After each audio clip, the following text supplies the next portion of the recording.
গল্পের শুরুতে আমরা দেখতে পাই একটি ভাঙাচোরা পুরনো বাড়ি। সেই বাড়ির এক ছোট ঘরে মেঘনা ও তার অসুস্থ মাকে নিয়ে ঘুমিয়েছিল, কিন্তু ঘুমের মধ্যেই তার মুখ ভয়ে জমাট বেঁধে যায়। শরীর ঘেমে ওঠে, যেন কোনো অদৃশ্য শক্তি তাকে ধরে রয়েছে।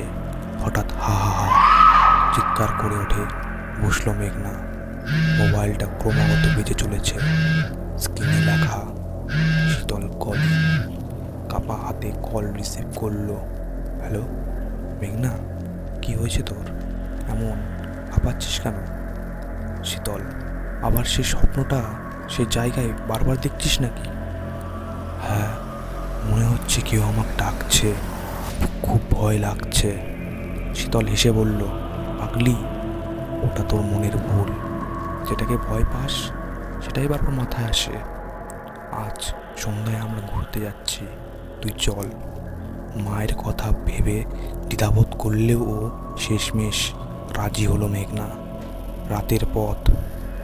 সন্ধ্যায় 5 বন্ধু গাড়িতে করে বেরোলো মেহেরগড় রাস্তার দিকে। গাড়ির ভেতরে গান, হাসি ঠাট্টা, কিন্তু মেঘনার বুকের ভেতর অদ্ভুত কোনো ব্যাপার চলছে। কি হয়েছে তোর? জানি না, মনে হচ্ছে কিছু খারাপ হবে, কেউ যেন আমাদের দেখছে। সমীর হেসে বলল, কম ভূতের গল্প কর। ঠিক তখনই করে গাড়ি বন্ধ হয়ে গেল। জঙ্গল ফাঁকা, রাস্তার চারদিকে অন্ধকার। ইঞ্জিন খুলে দেখে বলল বিকি, আজ আর বাড়ি যাওয়া যাবে না। রাত কাটানোর জন্য আশেপাশে কোনো জায়গা খুঁজতে হবে।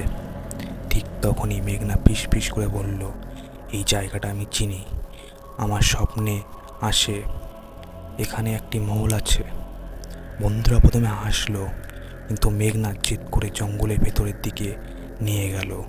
কিছু দূর যাওয়ার পর অন্ধকারের মধ্যে সত্যি দাঁড়িয়ে আছে এক বিশাল ধ্বংসপ্রাপ্ত মহল।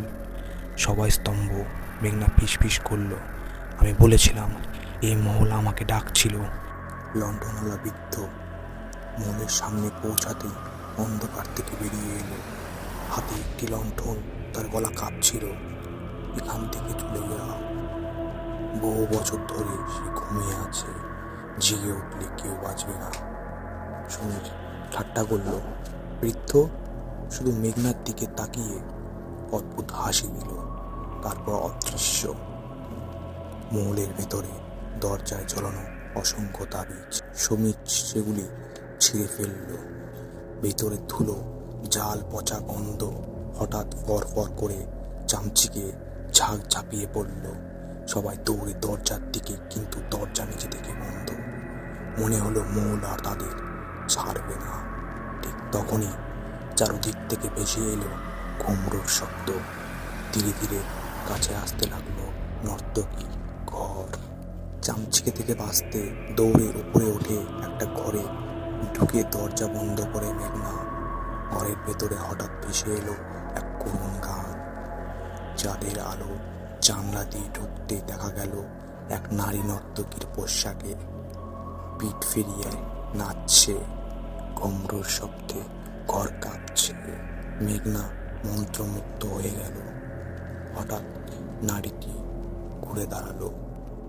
মেঘনার গলা শুকিয়ে গেল, তার চোখ উল্টে গেছে, মুখের মাংস পচে ঝুলছে, শরীর জুড়ে কিলবিল করছে সাদা পোকা। সে ঝাঁপিয়ে পড়ল মেঘনার দিকে। ঠিক তখনই দরজা খুলে বন্ধুরা ঢুকতে সে অদৃশ্য। সবাই মিলে দরজা খুলে দৌড়ে গাড়িতে উঠল। অদ্ভুতভাবে গাড়ি একেবারে স্টার্ট নিয়ে নিল। তারা চলে গেল, কিন্তু ভয়টা গেল না। সকালে ধাবায় বসে পানি খেতে গিয়ে গ্লাসের নিজের প্রতিবিম্বর বদলে দেখলো সেই নর্তকীর প্রতিবিম্ব। মেঘনা গ্লাস ছুঁড়ে ফেলে দিল আর চিৎকার করতে লাগলো, সে আমাকে মেরে ফেলবে, সে আমার পিছন এখনো ছাড়েনি। বন্ধুরা ভয় পেয়ে তাকে বাড়ি পৌঁছে দিল।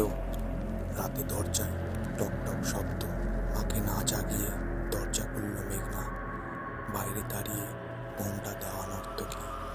হাওয়ায় ঘোমটাটি সরে গেল। একই পচা মুখ।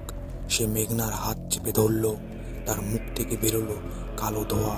ধোঁয়াটি মেঘনার শরীরে ঢুকে গেল। মেঘনা শূন্য হয়ে মাটিতে পড়ে গেল।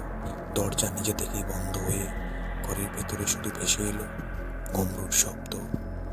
আর অন্ধকারে মেঘনার ঠোঁটে ফুটে এলো একটা অচেনা ভৌতিক হাসি।